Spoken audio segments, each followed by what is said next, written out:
Welcome to the Living in Salida podcast. I'm Monica McCarthy.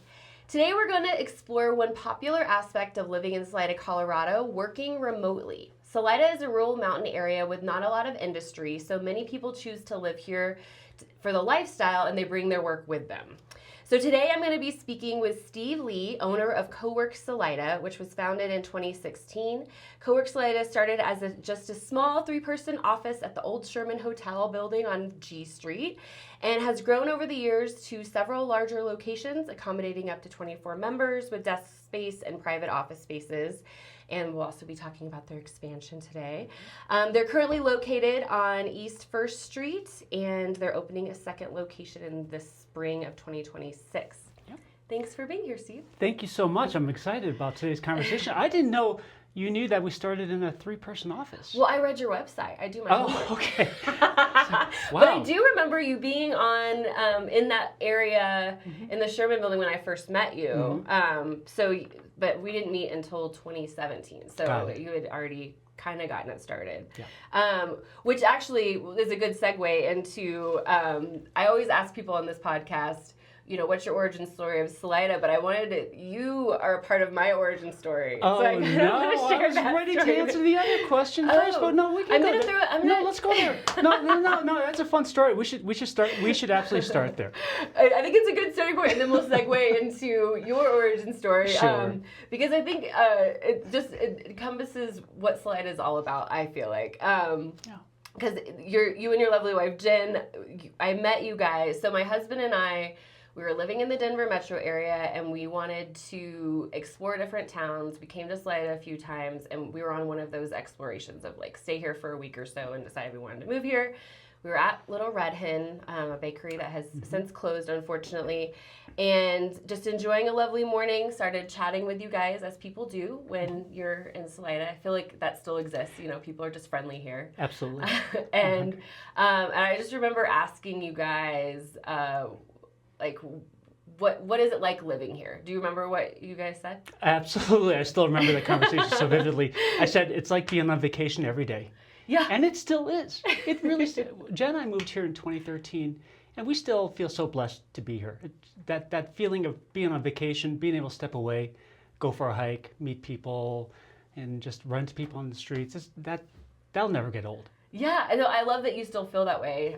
Here you are over 10 years later, and that stuck with me too. That it feels like being on vacation every day, and it does. You're right. Yeah. We're so fortunate to be here. So that is how I know Steve, and because you had CoWork, I looked up your email soon after and connected with you after we moved here, and you guys were one of our first friends because that's how it is in Salida. You can just meet people pretty easily, and if you're willing to reach out, most people are very welcoming. So, absolutely. I love that story. So tell me your story now, the origin story of what brought you and your family to Salida. Amazing. Like many of your guests, I'm from out of Colorado. Grew up in New York City.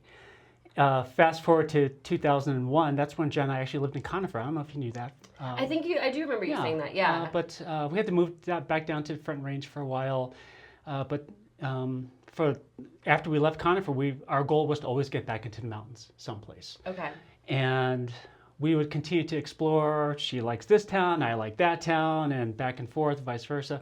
Fast forward to 2013, spring of 2013. This is when Sophie and Maya our daughters were, I think 12 and 10 at that time. Okay. And so it was spring break, and we had never up to that point explored Southwest Colorado. So our intention for spring break was to drive to Durango, Ouray, Telluride, all those areas. Okay. And when I looked on the map, I said, that's not enough time. And so I was talking to our neighbor at, a couple of days thereafter, and they said, well, how about Salida? Go take a look at Salida. And so we did. And I thought, is there anything even in the South Central Mountains? Place was foreign to me. So we came here for spring break, and Jen and I walked into town. We're like, this is it. This is what we were both looking for. And we knew this was the place. So fast forward a couple of months, we were looking to buy a little vacation home. Okay. So we found a little 3-bedroom home over off the highway on Palmer Street. Okay. And so the realtor, everyone has an interesting story. It's always fate, luck, serendipity, whatever. So our realtor at the time, I just walked into one of the realty offices here, ran into him, and he walked us through, helped us find that property. And so that was going to be our second home. But as Jen and I were driving back to the Front Range, there was a clinic on the highway. I said, you should just apply there and see what happens. And so she did. Mm-hmm. And turns out that she ended up getting a job there, but her colleague, coworker, was the spouse of the realtor who we bought from. Wow. Yeah. And so she got the job, and as we'll talk about this later, I'm a tech worker. I've always been remote. I travel for work. I'm airplanes a lot. And so I was able to move up here pretty quickly, but she was able to find a job. Which is hard to do. Exactly. She's in the medical field, yeah. And so we said, is this our opportunity to actually turn what was going to be our vacation home into our primary home? Yeah. And so we made that leap in November 2013, just 6-7 months after spring break. Wow, that's a pretty big life change. Here we are. You weren't even planning on coming here, yeah. Here we are. That's amazing.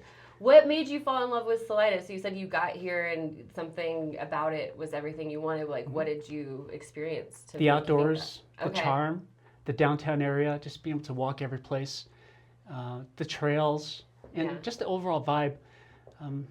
City became overwhelming for us. Okay. And we wanted, and again, this goes back to us wanting to get back into the mountains. We wanted to be part of nature. We want to be able to step outside, go for a hike, go for a bike ride, be part of a smaller community. And this hit all the marks. Yeah. It's just amazing. Yeah. Yeah. I love it. That's awesome. So then talk more about the origin of CoWork Salida. Mm-hmm. When did we talked about it started in 2016. So how did that come about? Sure. When I was in the Front Range, I was part of a CoWork group. I was a member. Okay. And I loved it. Working from home is comfortable, convenient, but it just doesn't help the mind. I feel. I feel it's important to be around others. There's a quiet sense of just vibrancy that you apply to your work when you're just working around others, even if they're not working with you. Just the fact that you're working around others just helps that psyche, I believe. Okay. So I was part of CoWork as a member. Then when we moved up here, I saw that there was a need that potentially down the road, and again, this was back in 2016, that people will be bringing their remote jobs up here. So I wanted to just throw it out there. I had the office that you referred to was just my office because I didn't want to work at the house. Okay. So I just wanted to force myself out there. And so you just rented office space and... Not even office space. I just put in a desk on the other side of the office. I said, hey, and then just throw out it was a CoWork interest group to begin with. It was like a Facebook page. Okay. And people found us. And there'd be some drop-ins, and then eventually one person signed up, and we worked in the small office, and then that one office became 2 offices, which became 4 offices, and that was the evolution. So, so it was fun to be part of that. It's you were kind of on the forefront of when working remotely became so ubiquitous. I mean, I don't know when. Obviously, people have been working remotely for a long time, but when it became more. After COVID, it obviously became, that's what many people did, is just being able to live where you want and work remotely. So you were kind of in front of that. Correct. So, and that's, for you. I think many of us give that recommendation to folks coming up here. Yeah, if you do have something that allows you to work remotely, that's a great position to be in moving up here. Absolutely. And I see a lot of people that I work with who either one or both of a couple would be, one person trying to find a you and the other one can work remotely because there are only so many options here to work. So that's amazing. So now you are in the office on First Street. And how many people are there right now? We have about 22 members, 24, 25 desks, but we're about 22 members right now. Okay. Yeah. And then tell us a little bit about what you've got coming up in the pipeline. So we're really excited. Actually, we just made the announcement on the socials this morning that we will be moving into a second location, which will actually be our only location down the road. We will consolidate, but it is a larger, more spacious. It'll be more aesthetic. We're going to have those private offices, semi-private cubicles, open desks. And it's going to be around the corner, not around, but down Oak Street. So a little bit further away from core downtown, but also more accessible to the Two Rivers area. Oh, okay. And we're pretty excited. We're pretty jazzed. Yeah. And trying to lock things in. I just talked to the handyman this morning, and we're building out walls. We're putting in doors. Oh, okay. And yeah, it's a little bit of leap of faith as always whenever you talk about business expansion. Of course, but yeah. it's fun. My business partner Jet and I, we don't do it for any monetary gain. We see CoWork here as more of a service to the community. Okay. We see ourselves as, and I say this very humbly, it's like we feel like we're ambassadors, like quiet ambassadors for the community, because we get so many drop-ins that come in from different states, different cities, and they just come here to enjoy the outdoors, enjoy what Salida has to offer, but they get here on a Thursday night, but they have to work on Friday. Gotcha. So we welcome them in, give them a place to work, give them a cup of coffee, and just, hey, any questions you have about the area? So we want to make sure that CoWork is not just a place that offers desks and chairs, but we want it to be have that more community feel. Yeah. And welcome people, whether they're a drop-in guest or a member. We're trying to build that up. Yeah, no, and I think that's such a valuable part of what you provide, especially for anybody who is choosing to move here and maybe doesn't know many people yet. A lot of people come here just because they love the outdoors, they have a good vibe, like you said, but they don't know anybody yet. And it seems like CoWork is a great place to meet people. So talk more about that. Yeah, I'll tell you, there are people who are no longer members, but who have been members in those early days of CoWork, and they're still really close friends today. You probably know some of them also. I do, yeah. and in fact, some of them are coming over for a Super Bowl, and we still all keep in touch. And they often, and I don't bring this up in conversation, but they often say, just Steve, thanks for giving that space and allowing us to connect. And I just, no money in the world is more worth than those little comments about how something like CoWork helped bring people together. Yeah, so. No, I think that's so bad, because there's like trivia nights that people do, and I feel like there's outside of work type trivia nights, right? And we also do the work and roll, where we work and then we roll on our bikes someplace. Oh, okay, nice. So we do that too. Yeah, that's cool. Mm-hmm. Yeah, so it's just a great way to just connect with people. And I actually have a friend who works remotely, works there, and she ended up finding a new job from somebody who works at CoWork, just by kind of talking. So it's almost it's a connecting piece too, like a way to kind of network as well. So this I didn't know, but that's a great story. That's a great story. Hey, fantastic. It's just so you got community, you got networking. You know more about me than I know about me. Come on. Well, there you go. I told you I did my research. Well, yeah, and so talk a little bit about, so there's a variable, I actually talk about the pros and cons of living in Salida on my YouTube channel, and just, when I'm talking to people as well. And one of the cons is that we live further away from airports. So we're in a remote rural area. So people who have to travel for work, they can find that as a challenge. So can you speak to that a bit, since you are somebody who has experienced that quite a bit, working remotely and traveling for work? How did you manage that? It's boy, where do I start with that one? And you can be real. We don't have to fluff it up. Fair. So travel has always been part of my job. I've been a remote worker for literally decades. So I'm used to going to the airport, getting on a plane, go visit clients and partners and so on. So that was part of my career. But yes, coming up here, when we lived in Denver, it was very easy, just drive DIA and we're done. Yeah. Here, it takes a little bit more effort. Okay. The closest airport is Gunnison. Yeah. So basically, when I have to travel someplace, I look at a couple different things, like where do I have to go, obviously, and what's my schedule look like, and is there something I need to pick up from the Costco's or somewhere in Colorado Springs. So I and so in that case, I'll just fly out of Colorado Springs. It's a 2-hour drive. Okay. Super simple when you get to the airport. If anyone's ever haven't flown out of Colorado Springs, it's way less stressful than DIA. Right, and I'll just let someone else do the driving. I don't mind making the connection because I don't have to deal with the hustle and bustle and hassle of DIA. Yeah.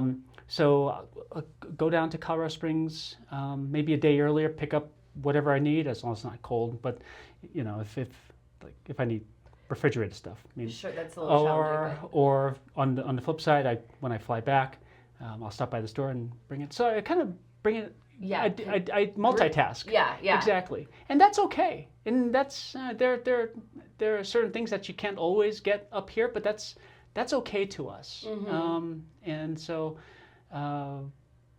we make it work. Yeah. Sometimes when the weather is bad, unfortunately, you have to maybe, unless you like driving through the snow, which I don't, but maybe you have to get an extra hotel night so that until the weather clears up. So things like that do get in the way, but it's worth it. It doesn't get old because I know that after spending 3 days in San Francisco, I'm ready to get back home and go for a hike. It's the outdoors. That's how I recharge. Mm-hmm. And so when I have my next trip, I'm ready to go because I know I have a great place to go back to. Yeah, because you can get excited about coming home. And I know there's that view when you're kind of coming back on 285 from the Denver area, and there's this it opens up to the Collegiate Peaks, and it's like, exhale, I'm back. Amazing. And even you Highway live where 50. people vacation. Exactly, exactly right. And coming up Highway 50, coming along the river, that's a gorgeous drive. It's through the canyon, so it can feel a little dicey on some weather days. But it's actually better because it's a more southerly route. So when true. 285 is bad to Denver, Highway 50 is perfectly clear. Yeah, that's why I always tell people, just kind of look at the weather and look at the road conditions of both, and you can kind of find a path. So you just you might have to drive a little slower, get a hotel room. But I've seen this multiple times where if it's a little bit of a challenging weather day and I have to, for whatever reason, go to Denver Airport, and if it's bad weather over 285, well, you're going to go slower anyway. Whereas the southerly route to taking 50 to 25 might seem longer, but you're going regular speed, so it's almost like the same. Yeah, and you're not dealing with kind of dicey conditions. Yeah, anyway. It's just it takes a bit more effort and thought, but you feel like it's worth it. Yeah. Absolutely. Well, that's good to know. Anything else people who are working remotely or thinking of working remotely here should consider before they come out here? I would say back when we first moved here, the infrastructure, the internet connectivity wasn't as resilient. There was I think there was like a forest fire someplace that had cut a fiber line into town, and you might have been here, but internet was out for like 3 days. The Decker fire? I think that's what it was, and it was actually kind of remarkable because we couldn't do much work. Exactly. And then, well, people might ask, well, why don't you turn your hotspot on your cellular phone? And it's, well, if the internet's down, then everyone else is doing that too. So all the cell towers were tied up. So it was really challenging. But that, I think, and from what I understand, I'm not in the telecom industry, but from what I hear is that as a result of that, they built up the redundancy of the internet lines coming to town. So since then, it's been the internet has been excellent. So at CoWork we have a business grade 400 megs down and 200 megs up. So really high speed, fast connectivity. And now today, of course, we have the Starlinks and so on. So a lot more options when it comes to internet connectivity. A lot more reliable as well. Sure. So. Yeah, no, that's a big factor that I talk to people about, particularly, if you're looking to work remotely from home and you choose to buy a house that is outside of town, you're not on fiber, then Starlink is one of the ones people consider, or, look to see what the providers are. But it's gotten better over the years. Absolutely. Now that we're in 2026, I think I wouldn't say a non-issue, but it's not as much of an issue as it was, I would guess, in 2013. Exactly when we first right. got here. And I'd say if you're going to come up here, you're a remote worker, and you don't know anybody, that's okay. There are groups, not just CoWork, but there's the Chaffey County Remote Workers Group that they meet. In fact, they have scheduled events, at least twice a month, I believe. They try to get together. So is that on Facebook? They have a meetup group. They have a meetup group, but you can also just Google Chaffey County Remote Workers. Oh, okay. Their next meetup is they're having coffee on Tuesday morning. Okay. So they get together pretty frequently, and you'll have attorneys and software developers and just marketing folks and just random folks. We all get together and just sit down and just chat. That's awesome. Because how would you say? What would be your thought on the amount of people coming in over the last few years that are in the situation of where we're remote working? From your perspective, I know you don't know the entire town, but I feel like you have a good pulse on it. You mean the type of?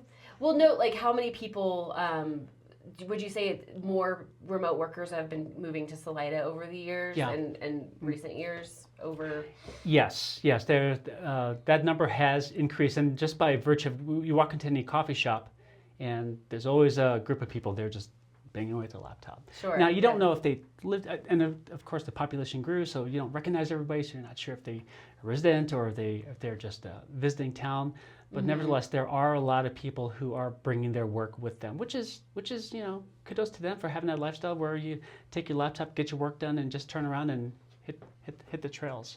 Yeah. But there is quite a few remote workers, and especially with all the development going on, certainly there's going to be a lot more that's added to the community. I think that's true too. Even with, here we are several years after COVID and more people are having to go back to work. I think other people are kind of trying to find the job that they don't have to do that. At least that's been what I've been seeing too. So we still have a good amount of them here. But well, anything else you feel like is valuable for anybody remote working here?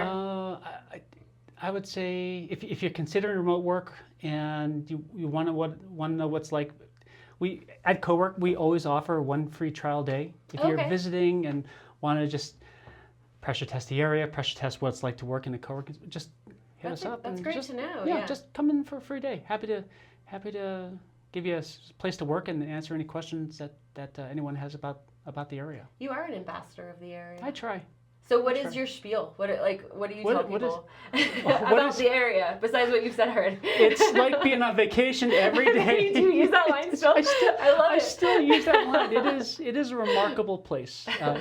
It's not for everybody, but if you're thinking, and you think about the outdoors, and you have to let go of some of the conveniences, but you make it work. Yeah. With our two girls, and I want to hit on that as well. If you're raising kids, I mean, Sophie and I, we're so just dang proud of them, and the opportunities that they were afforded up here, the things that they were exposed to, which we hadn't known until we moved up here, is fantastic. I mean, Sophie, when she was in high school, she was able to intern with a biotechnology firm that was in BV at the time. Wow. Maya was the rodeo queen, and then she just finished her studies at CSU in equine science, and she's going to be assistant horse trainer for a ranch. And then Sophie, she's going on for a PhD at Virginia Tech. So it's like they got to those places because of the things that they experienced here. Wow. Because the education that they were able to get here, like Maya, especially with her the college credits she was able to attain through CMC and their affiliation with Salida High School. Oh, wow. She knocked off a whole semester going to CSU. That's amazing. Yeah. So from a professional standpoint, it's the resources are here, the community's here, growing families. I mean, just go look for it, and you'll find all those things. That's great to know. No, I'm glad you mentioned the raising kids part, because it is why a lot of people move here. It's one of the reasons why I moved here too. So that's valuable. Now that being said, I mean, we brought Maya and Sophie up here when they were 10 and 12, which was a challenge. But now that they're much older, they look back, and a couple times recently they're like, oh, that's why Mom and Dad wanted us to move up there, because they love the area now. Yeah. So. Well, that's amazing. Mm-hmm. Well, thank you so much. How can people find out about CoWork? So if you're listening to this and you want to take Steve up on his offer to do a trial day, where can they find you? Facebook, CoWorkSalida.com, info@CoWorkSalida.com is our email address. Okay. Very simple. We'll reply back. Okay. But thank you for doing this. Yeah. Doing all this. I mean, doing what your full-time job and then doing it's not easy. I know it's not. It's a good amount of work, but it's really fun. And I get to talk to fun people like you. I know, but you're in front of a microphone all the time. I wanted to be a DJ when I grew up, and this is the first time I'm actually sitting in front of like buttons and keys and this microphone, and it's like, oh, so this is what it's like. So it's fun. Yeah, it feels so official. Yeah. I love the new sound. Well, I love what you're bringing to the community, and it's so nice. I like the word ambassador, because it's. I feel like there are a lot of ambassadors in our community that represent it well, because you do get an overall vibe, and then when people walk around, and it's all very random and perhaps serendipitous, but running into people and then meeting them and meeting somebody else who's connected to them, and it's just everyone lovely. has a great story, and we should all be curious about what everyone's story is. Absolutely. So. Yeah. So, well, thank you Awesome. for sharing yours thank today. you. I That was appreciate great. your time, and thank you so much for listening. Okay, thank you.